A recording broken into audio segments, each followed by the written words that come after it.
and welcome to the Mavericast, the second time we're doing episode 3.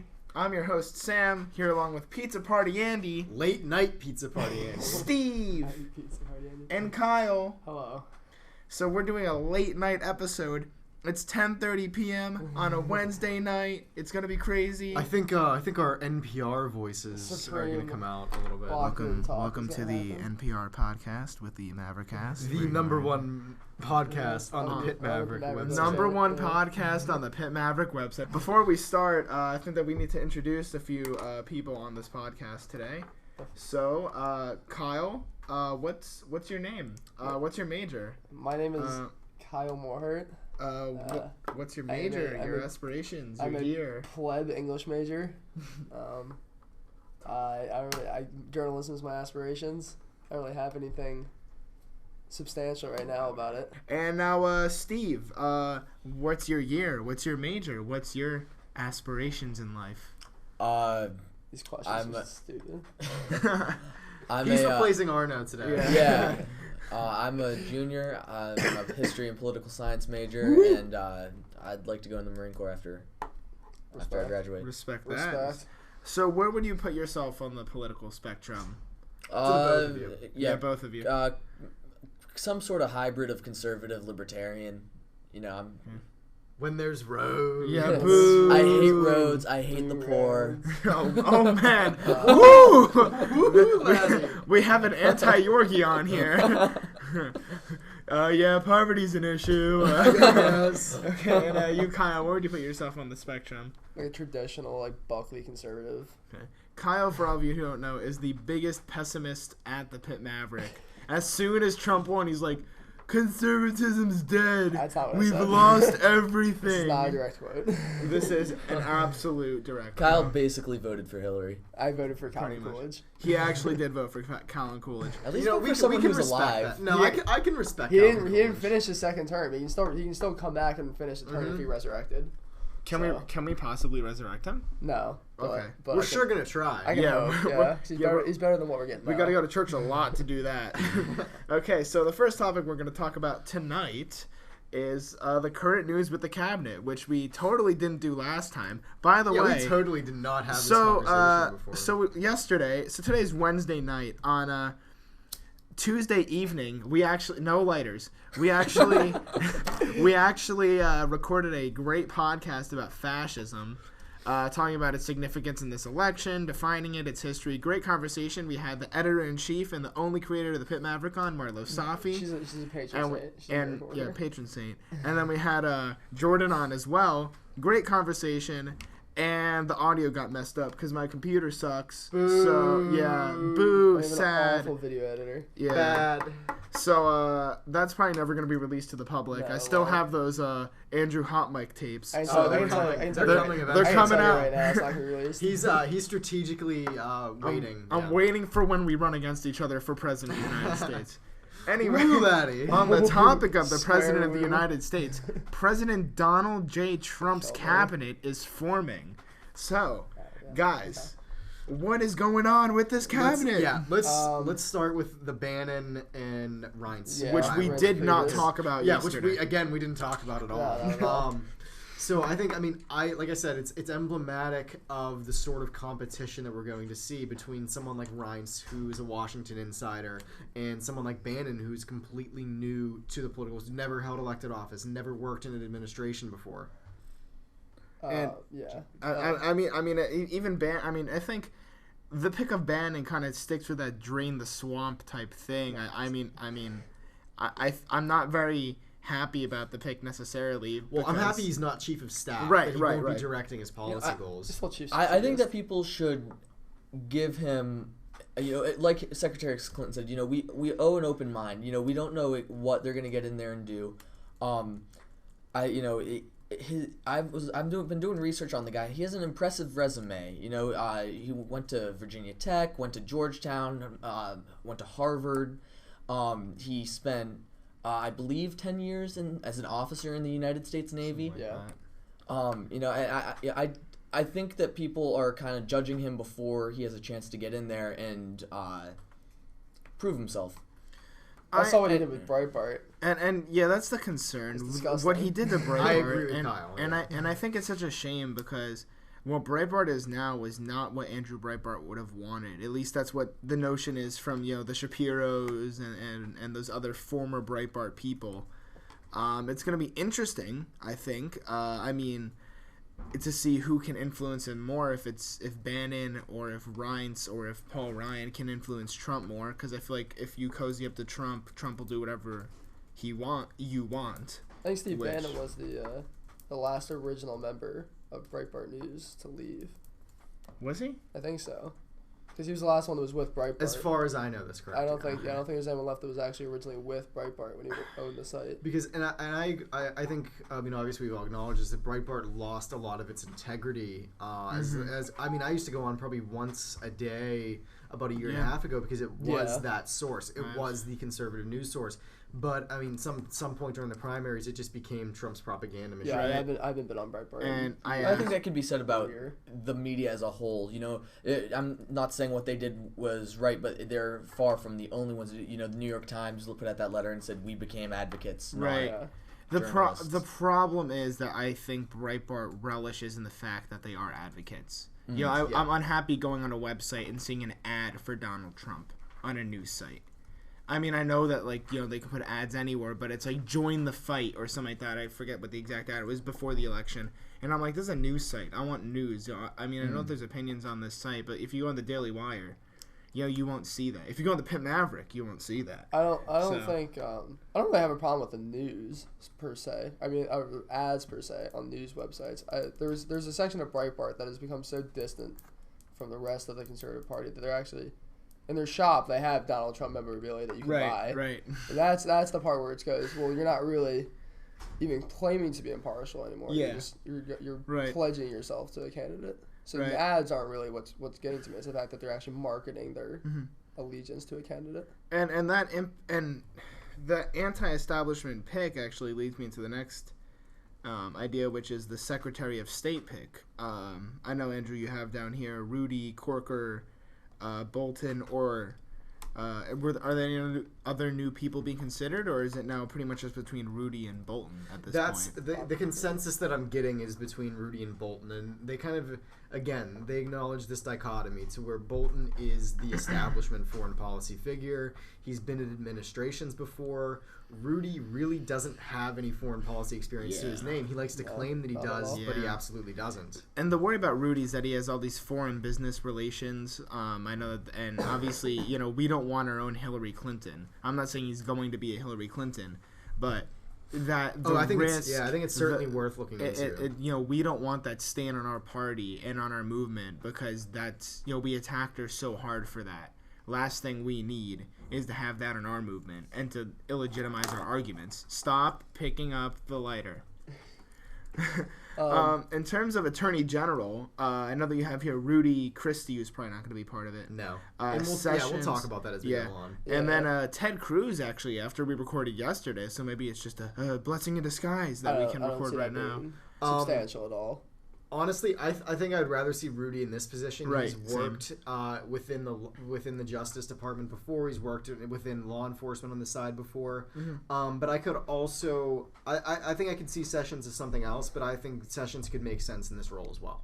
I mean, Rudy's been a fantastic prosecutor his entire career. Absolutely. I don't understand why you would even consider him for a different role. He should just be a lock for me for Attorney General. The fact that we even balance him around with the guys like Bolton and Corker, I know, who are just enormously overqualified compared to him is insane to me. How he's even considered. I think we forget that Rudy has been out of the national political. I mean, he ran for president in 2008, but he hasn't held office since 2001. Right. Yeah.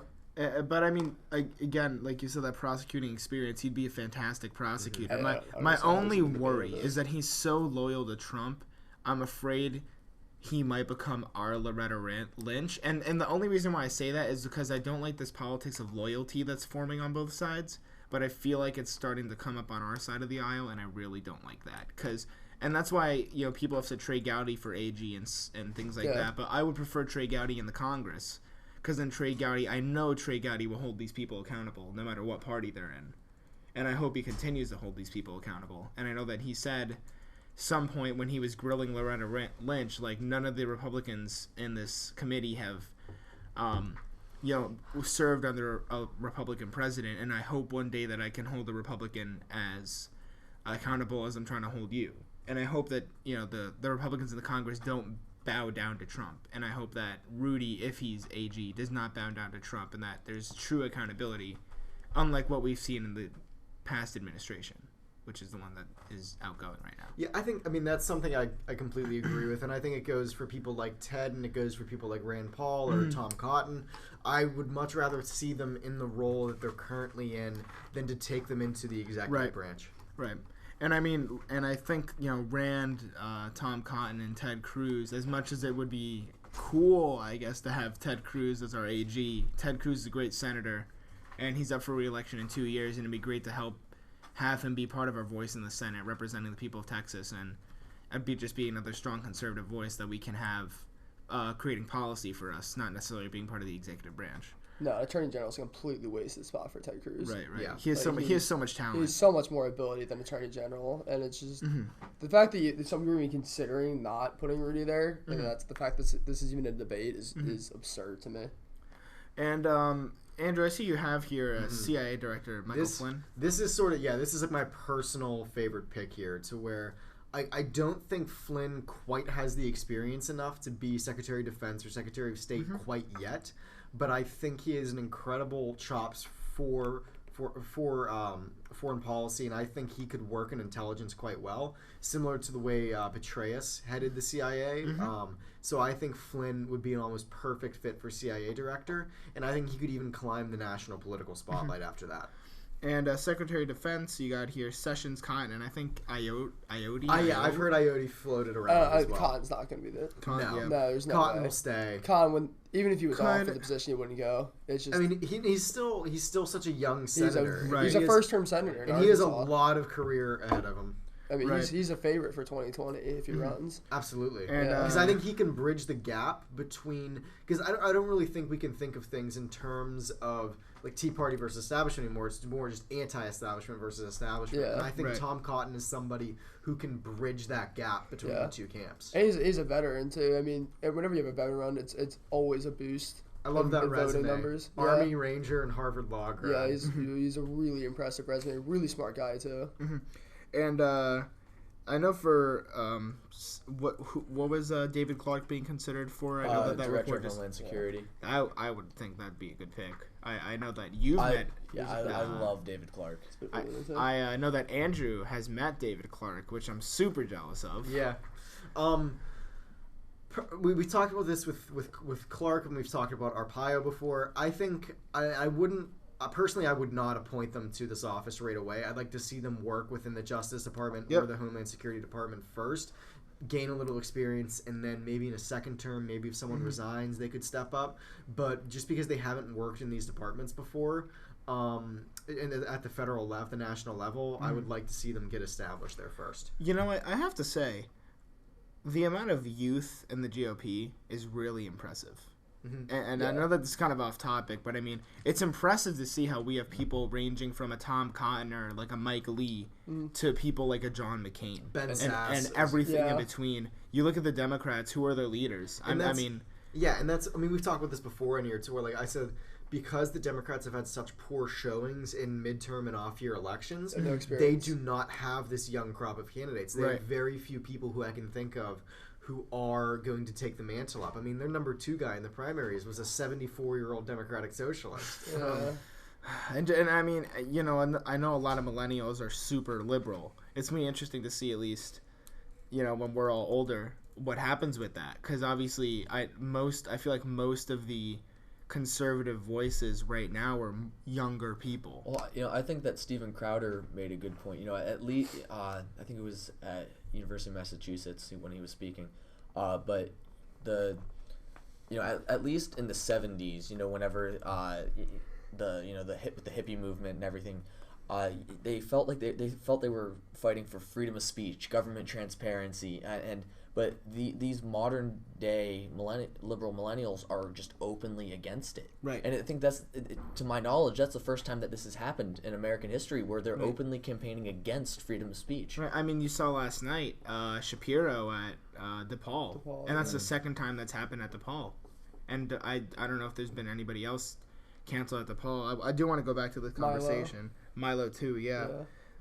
Informal advisors: Jared Kushner, Carl Icahn, Kellyanne Conway. Before we just kind of list off the names, I think we can talk about that this will be the first time really since Kennedy's cabinet, and then well before that Andrew Jackson's cabinet, to where there will be a kitchen cabinet, so to speak. That there will be people outside of the formal cabinet who will be advising Mr. Trump or President-elect Trump on very important policy decisions. And I think Jared Kushner has already taken on that role because he was very active in the campaign. Like for a very short time when Lewandowski had to step aside when he was let go, Kushner was basically running the campaign from the inside. And I think he's already sought. He's getting security clearances, so I think he's going to be a super important figure for Mr. Trump in the administration. And you can. I hear people. I feel like it's kind of he's damned if he does, he's damned if he doesn't type situation because, if he hires people that like David Clark, who aren't Washington insiders, people will attack him for doesn't have any experience or anything. But that's what he campaigned on. That's what he promised is that he was going drain the swamp, and that's and so the American people are getting what they voted for. But if he does hire these insiders like Ryan Priebus, then there's going to be the other voice saying, "Oh, he's hiring all these insiders. I thought he was going to get rid of all of these people." And it's kind of a double-edged sword. No one's going to be happy, or not everyone is going to be happy. But at the same time, you need people who are in government. Oh, absolutely. Right. And I think so. Now the people we've been listing off, he has a good mix. Right, and I agree with that. And Reince can do that quite well, especially. I think what we're not considering, there are thousands of positions in the White House that need filled as quickly as possible. And Reince will have those connections with Capitol Hill staffers, just general people in Washington who can be able to fill these roles within the 2-month notice. I think it was the disturbing thing, though, is that when he announced Priebus and Bannon, that he made a specific note to make sure that everyone knew that they were on the same playing field, which is extremely disturbing for someone who... When you have Bannon, who's just one of the more sinister people in politics at this point in time. Right. But again, that's the double-edged sword of Trump. I feel like during his whole candidacy, there's been a lot of good, and a lot of bad, and some would say there's more bad than good. Some would say there's more good than bad. It depends on your personal view. Republicans are and conservatives are really going to have to hold him accountable and hold his feet to the fire and say, if we don't like what you're doing, we got to do something. The Congress has to do something.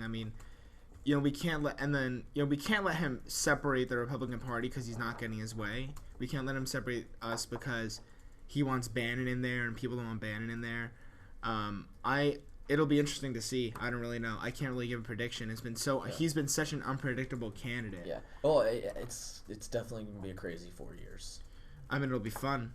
It'll be interesting. I'm neglecting to make a final decision on how I feel about his candidacy until he announces his full cabinet. I will say though, if Kellyanne Conway is an informal advisor, she's please. wasted there.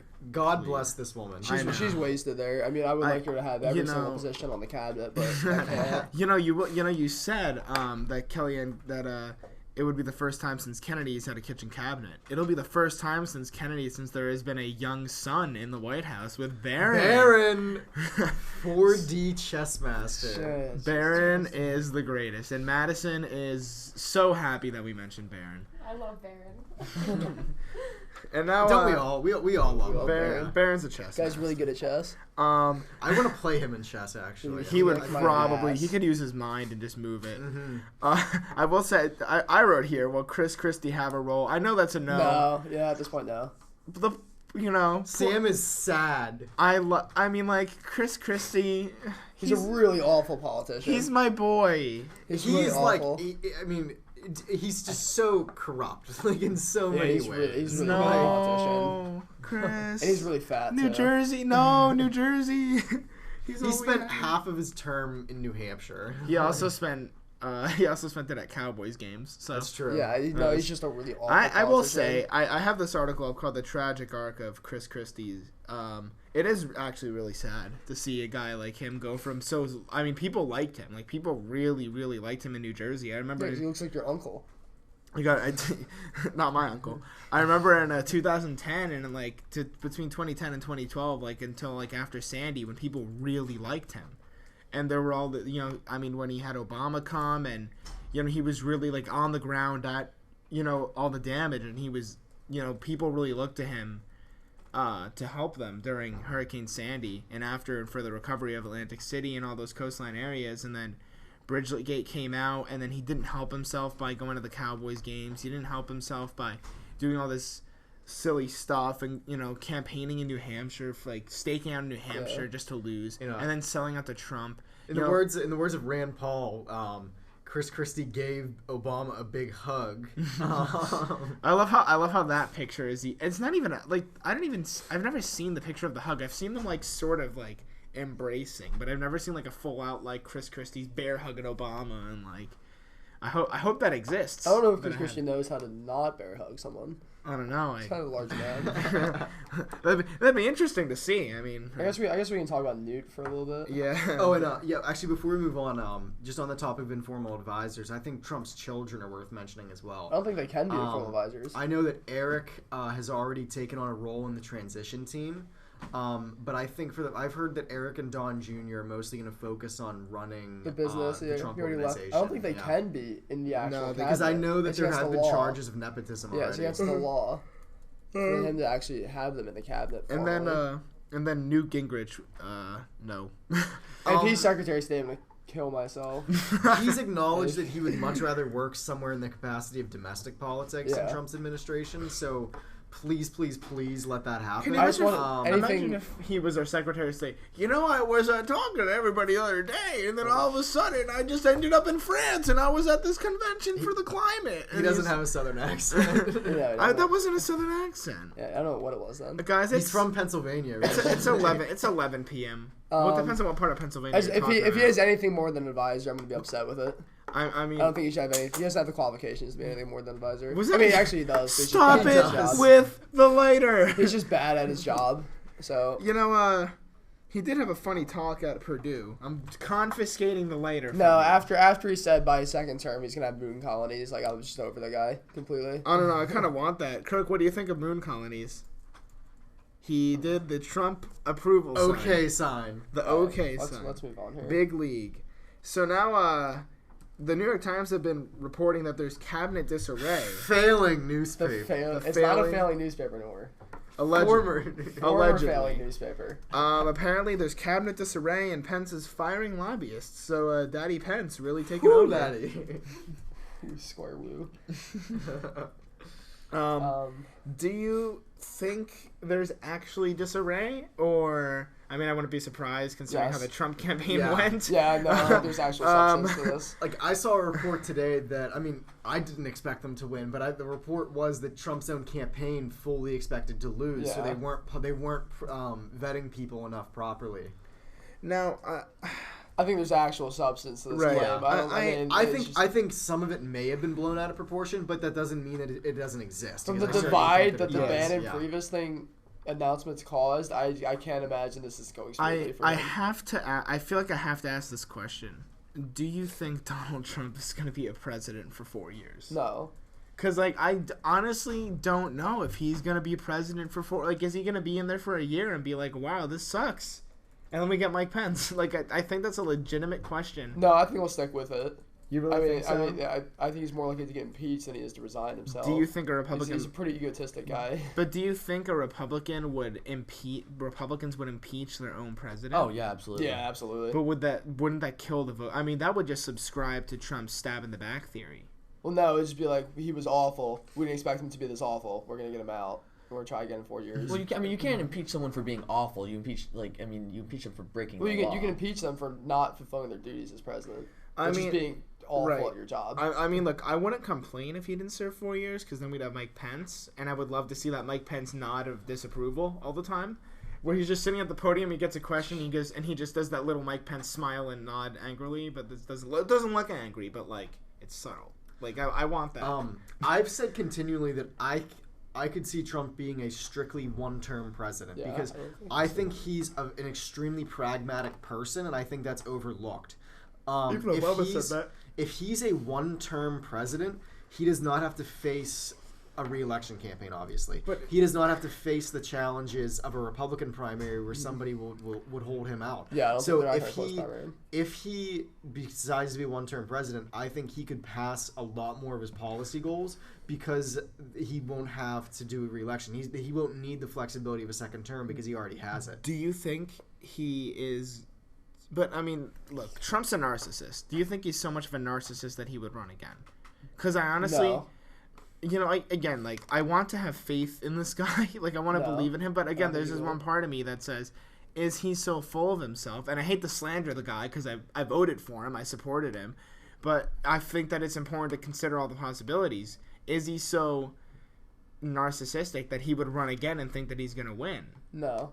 Or do you think that's... I think it's too early to tell. You know, he hasn't even been sworn in yet. You know, I mean, he may get in there and completely crash and burn, be the worst president we ever had, or he may get in there and completely kill it. He may be just what we need right now. And, I don't know if we can get a worse president than Buchanan. Honestly, like, in actuality. Honestly, my hope for him at best is just that he's someone who can undo the divisiveness of Barack Obama and Hillary Clinton. You know, I got so sick and tired during the campaign of Hillary Clinton going, you know, we're running a campaign of ideas, not insults, which is a lie. Because she was insulting Bernie Sanders the whole way. She Class was insulting, warfare right. is the goal. She said we want to unite people, but then she says I'm going to lecture white people on their inherent bias. You know, that is not a uniting thing. And I think that's part of the reason why a lot of people voted Trump. I think that's why Trump won parts of Pennsylvania, Michigan, all these places where people are being told that they're racist even though they're not. And I think that the left is going into full meltdown right now, and they're saying everyone is racist and sexist. And I know that the Young Turks video that is just an incredible video. I think that is one of the best videos I've ever seen, where the Young Turks host, what's her name, Andrew? Anna Kasparin. And what'd she say? She put it so eloquently when she said that women who voted for Trump are effing dumb. They don't realize that makes people vote Trump, and that makes people vote against them. And I had conversations about the Saturday Night Live Open today. Oh my gosh. Just absolute. I mean, they don't even understand the elitism that they showed in that sketch. They have no idea that they would possibly have viewers who aren't super left of center who would agree with everything that they want to say. Do you think? I mean, I think so. But do you think that people are starting to realize that maybe the Democrats are the party of the elites? Because I think someone mentioned this yesterday. I don't know if it's during the recording or after, but. I think that the people are starting slowly to realize that if the Democratic Party is really what they say they are, they wouldn't. Bernie Sanders said it. They wouldn't take money from Wall Street. They wouldn't take money from the big banks and big oil, but they are. And I think it's too soon to tell. Like, actually, because they're in meltdown right now. Yeah, but it's it's not whether people are realizing this or whether Hillary Clinton was just so bad that we can tell that was the reason that she switched. That people switched because it's this idea that she is so awful that people were alienated from her. Right. Not the fact that they're awakening to this reality. They've been pushing this. And They've been pushing this for 10 years. I think the president has even acknowledged that. Yesterday at a press conference, he said that his approval numbers are over 50. He said he believes that the majority of Americans share his worldview, but there was something wrong with the Democratic campaign, and I think that's about as PC as he can possibly say there was something wrong with Hillary Clinton's candidacy. My problem with Obama, though, is that he's so quick to blame other people. He's a narcissist. Right. I mean, there was the statistic that I know that we all repeat where it's he has a 50%. But he happens to agree with us. Right. Yeah. Because 50% approval rating, but 70% of the people in this country think that we're going in the wrong direction. They blame Congress, though. Yeah. They blame Congress and don't blame Obama. I don't know. I mean, maybe it's because we can't. I mean, maybe because I'm biased. Obama just blames. I know that I'm biased, so I can't really blame it. Just because he's a D next to his name doesn't mean we have to. We I know. Scrap every word that comes out of his mouth, every policy. Right. I happen to support TPP, even though it was under a Democratic administration. There's nothing wrong with free trade. They're trashing it, right? They're getting rid of it. They're not even going to sign it. I think people on both sides of the aisle have admitted that TPP's dead. They're not going to sign it at all. That's insane. Because it even looked like it was going to pass at one point, right? Yeah. It looked like it was full blown going to pass until insane. we get stuck with these two. I mean, because once they're looking at another Southeast Asian trade agreement. I could see that. It'll be interesting to see what it'd be like under Trump. If you can't hear what what Trump said, what Kirk said, I'm sure he'd be honored to be Donald Trump. Well, I think any free trade agreement that you renegotiate to make it less free trade is inherently bad. Right, and I agree with that. But that's why I say it's going to be interesting to see, will he be a Republican or will he be a Bernie Sanders trade agreement type guy? And that's interesting. No, he's center left, so he's gonna do some leftist things. Right, that's the concern about him. I think we've acknowledged that. Yeah. I just hope that again we have a Republican Congress that will hold his feet to the fire. I know that Pat Toomey said that we're not going to let him walk all over us. I hope he doesn't. Mm-hmm. But I think trade has sort of become a split issue, I think, in the Republican Party. Ted Cruz wanted to scrap TPP. Jeff Sessions has come out against the TPP. So I don't think it's not as one-dimensional, I think, as we look at it. What was Ted Cruz's reasoning? Because I feel like I remember hearing that he was against. I think it was similar to Trump's in the respect that he felt that it undermined American power in the trade deal.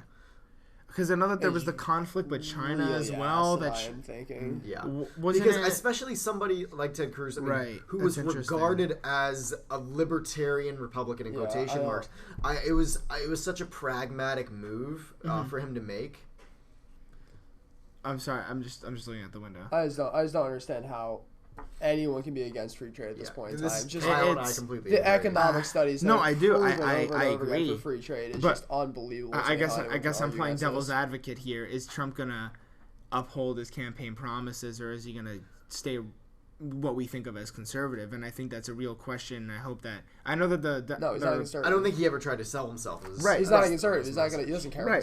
He's the thick-headed center leftist. Right. No, I agree with you. I mean that was the problem. That's why I didn't support him until the last month. I mean the only my logic for voting Trump was that he was not Hillary, because my concern was even if he sucks, he might be better than Hillary, and he won't. And I feel like he's less of a threat to corrupt the executive branch than Hillary. I feel like if Hillary enters the White House, they corrupt the executive branch and nobody ever would. Well, no, she's the most corrupt candidate that's ever run for a major office in this country. Right. And on that point, when people keep on saying, I know that we mentioned the Young Turks, they're saying all these people who are sexist for voting for her.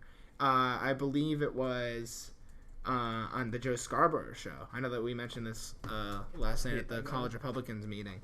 Where was the guy from the Washington Post? I forget who the guy was. It was in New York something. I want to say Bloomsburg magazine. Was it something like that? And he goes, look at this headline. It was the headline right after the election, and it says, Democrat students and it was the New York Times headline. Yeah, it was the New York Times. The guy who said it was the editor-in-chief of Bloomsburg magazine. It was the New York Times headline. It said Democrat students and teachers. Because I know because Scarborough acknowledged that him and Mark Halperin of Bloomberg were one of the only few people in mainstream media who said Trump can actually win this. That they acknowledge that Nate Silver was lampooned for giving Trump what was it, 28% chance? Something like that. Yeah. I think the New York Times upshot was in the upper 90s.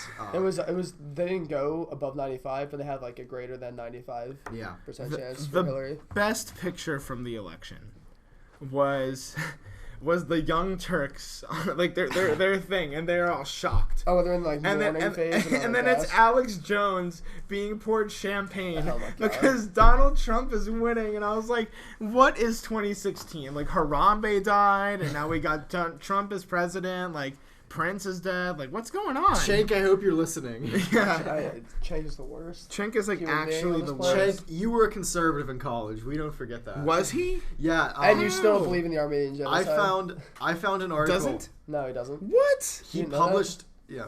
He published an article for the student newspaper at Penn arguing conservative points multiple times. Where'd he go? He went to Penn for his undergrad and I think Columbia for law school. He's a smart guy. I mean, he's just Yeah, really he is. misguided. For all of you who didn't know, apparently Cenk Uygur is very smart. Book smart, at least. Yeah. That was the NPR portion He's of this incredibly podcast. misguided. We talk about the first 100 days. So, on the top, I know since the election last week, I know that we covered it at the Pitt Maverick, there were protests all over campus the night that he won. Yeah. And there have been constant protests since. I know there's a student walkout today. WPXI, which is the local news station, is currently covering the protest on campus right now. I don't know if this is a student-led thing or I if think it's a combination of protest. Marlo just told us about it right now. Marlo just said?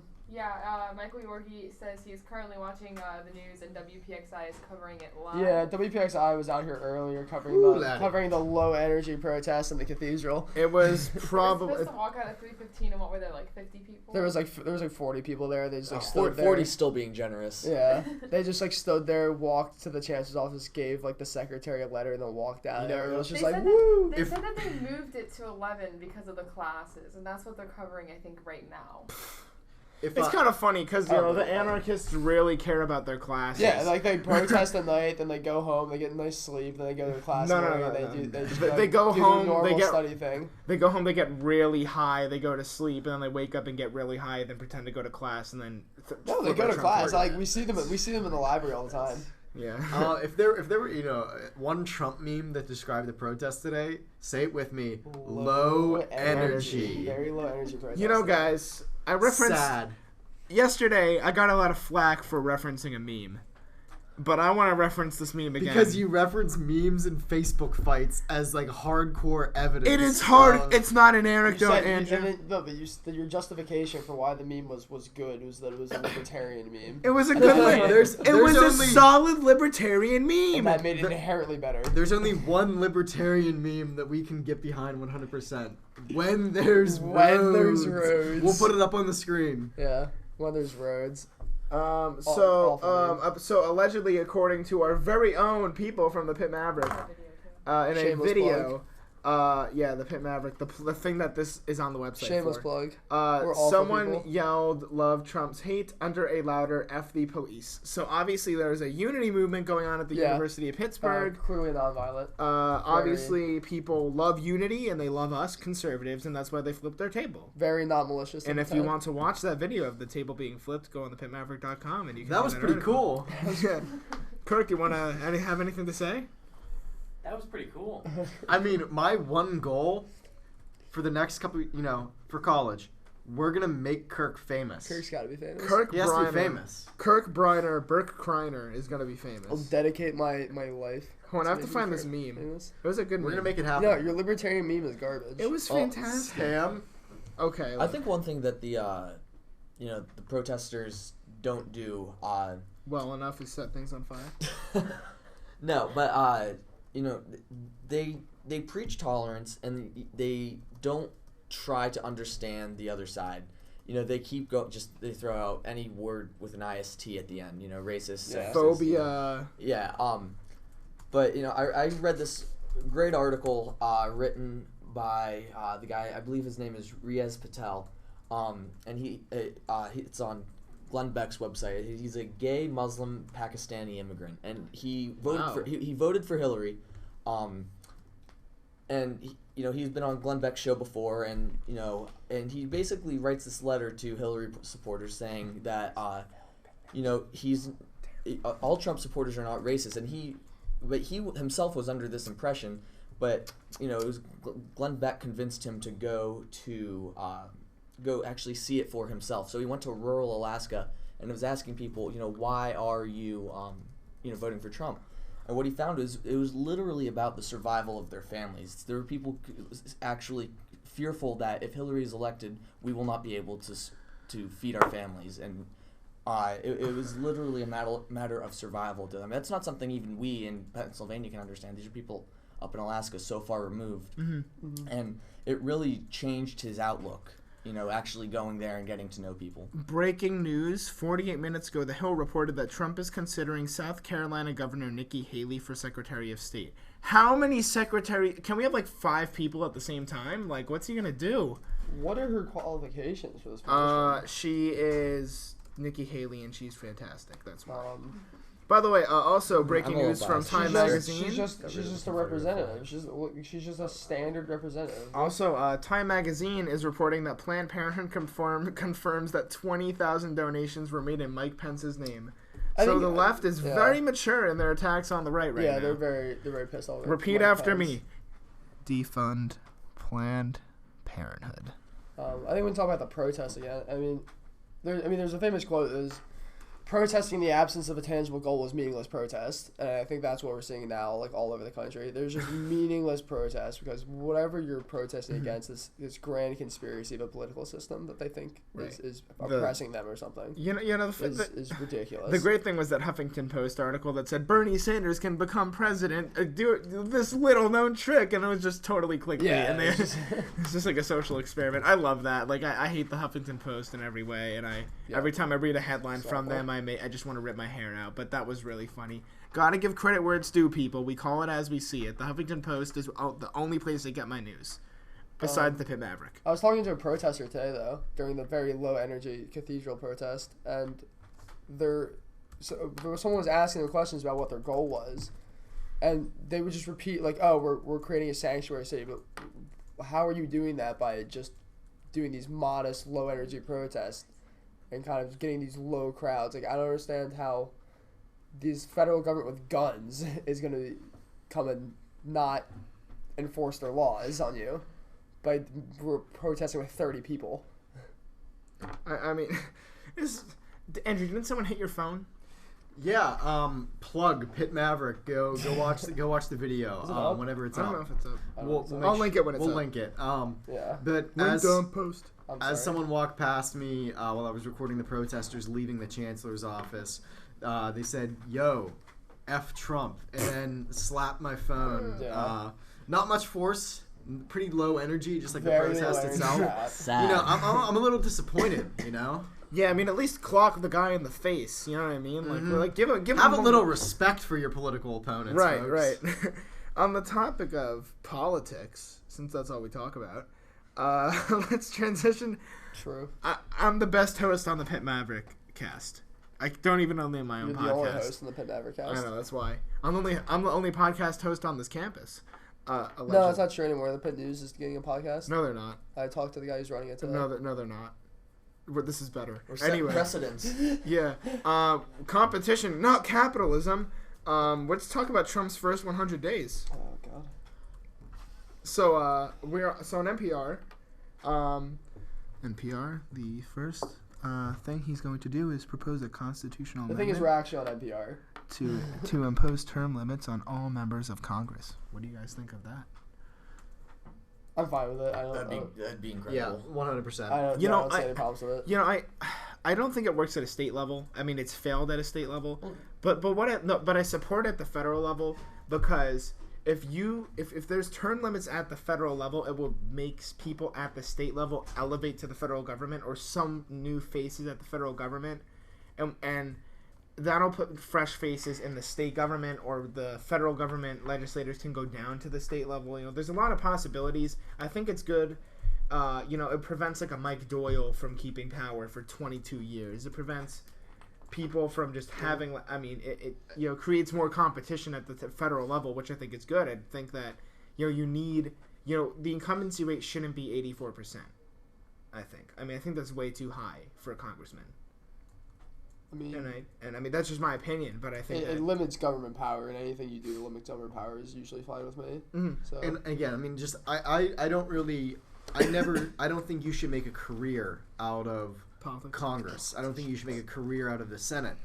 And I think that term limits will help encourage new candidates to come up. Get people, I mean, exactly like Mike Doyle, but if we want to turn on the flip side, there are many entrenched people on the right who've been in office for a while, getting them challenged, getting their feet held to the fire, so to speak, that they better accomplish something in their time or they're going to have nothing else, that they're going to be out. I mean, we limit our president it's time for it to trickle down to the other I mean, offices. we could do a whole podcast. Because on 100 because senators especially can have an extreme amount of power, and they can serve virtually for life if they're able, Right. I have to say, I'm scrolling through this list, and there's some things I really like. I don't know if you guys agree. Cancel every unconstitutional executive action, memorandum, and order issued by Obama. Cancel every... Oh, wait, I just read that. Duh. It's very big. Cancel all federal funding to sanctuary cities, which is what this protest was about today, I believe, was about sanctuary cities. Pittsburgh's not actually a sanctuary city. But it's but do they want a sanctuary campus? They want a sanctuary campus because Pittsburgh itself is not a sanctuary city. There was something about a man that was from Mexico who has come back into Pittsburgh on 4 occasions, and he is an illegal immigrant, and that they were protesting to have him not be deported a 5th time. Yeah, get him the hell out. How was that? Guys, you know what that begs the need for? It's not that we need a wall to keep him out. The wall is a stupid proposition. We're gonna have Shut up, Kyle. Yeah, we're gonna have a big beautiful wall, and right in the middle there's gonna be a big beautiful door. Big beautiful door. I picture it just beautiful limestone, golden T in the middle. It opens right at the T. and then you open it, and it's just a Texas desert. Yeah. Yes. America. No, but my so overall, there's certainly That wall is gonna be beautiful. Let me Kyle, just This is why you should not record podcasts at 12:10 at night. Folks, we have a temporary delay. After our temporary delay. why my computer was shut off? It just went. I don't know. I think my coffee cup hit the power button. So Kyle just spilled coffee Yeah, it did. That was what? on his computer. Oh man, I guess we gotta wrap this up alone, Andy. Just me and you. Just So we The will. So bye, Kyle. We'll Why are you see. streaming? We'll see you next week. So we will be recording a podcast tomorrow on Thursday, November 17th. We're gonna have Steve here again, along with Andy as always, and me, of course, because I am the best host. Thank you. I was at a loss for words. I love myself so much. And then, I think we can talk a little bit about what our next, because since we'll be pre-recording, it will be released on Thanksgiving, right? Because I don't have a life, so I will be putting that out on Thanksgiving.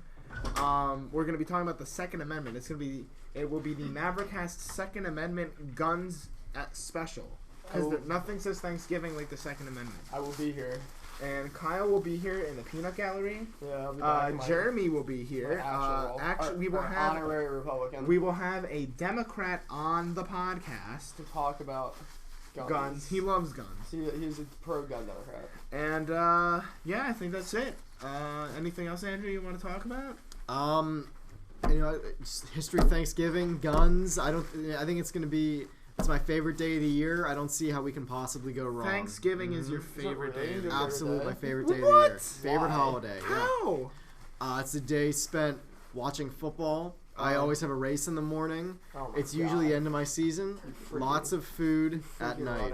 Mm-hmm. Yeah. For me, Thanksgiving is like my mom telling me to help her set the table, and I'm like, I'm watching football. Yeah, that's basically. We'll have the Steelers at night this year. Oh boy, can't wait it's to not do like this. they're gonna win. Yeah. Wait, they're playing the Colts, right? He's our resident. They're playing the Colts. Yeah, they're gonna beat the Colts. No, he's our resident Eagles show. Yeah, I'm an Eagles show. Yeah. Anyway, with that beautiful outro, thank you for listening, and we'll see you next week. Happy Thanksgiving.